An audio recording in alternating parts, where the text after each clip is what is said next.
Jak jsem se na tebe těšila, má malá, sladká holčičko.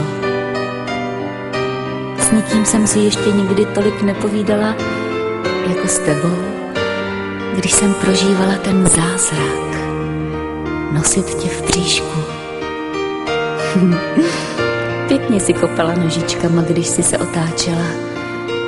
A já byla šťastná, že cítím tebe, tvé srdíčko, a vyprávěla ti, jaké to bude, až přijdeš na svět.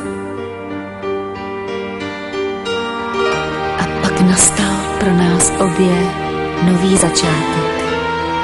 Začátek všeho. Byla si to nejkrásnější miminko na světě.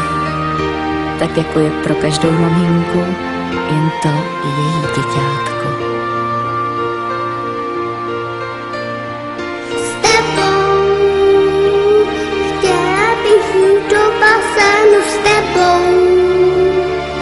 chtěla bych jít na zahrádku s tebou, nakupovat práva vaše s tebou. Pořád mám před očima ten moment, kdy jsem tě poprvé spatřila. Byla jsi drobounká, vonavá holčička. Tekly mi slzy nesmírného štěstí. Už po druhé v životě, víš? Poprvé to bylo, když se narodil tvůj bráška. A já věděla, že takové slzy, takový pocit nesmírného citu mohu prožít jen při zrození.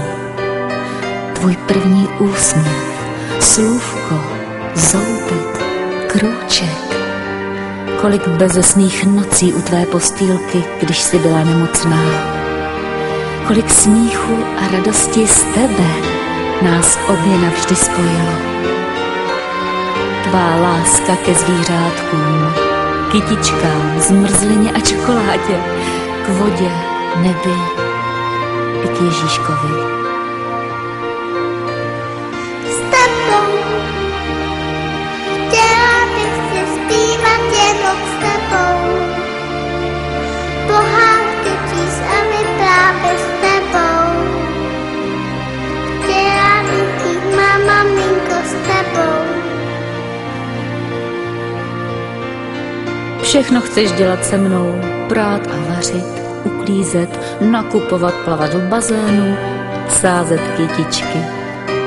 Vím, nejraději si, když si spolu zalezeme do koutečka a vyprávíme pohádky.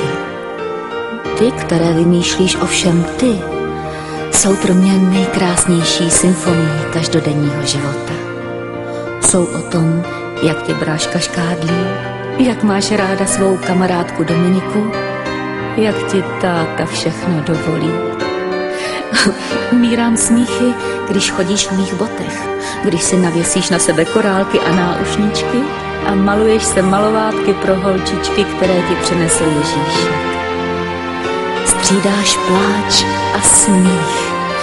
Myslím na to, jaký bude ten, kterému jednou budeš zpívat to, co mě. A až se to stane, budu to já, která bych chtěla zaspívat. S tebou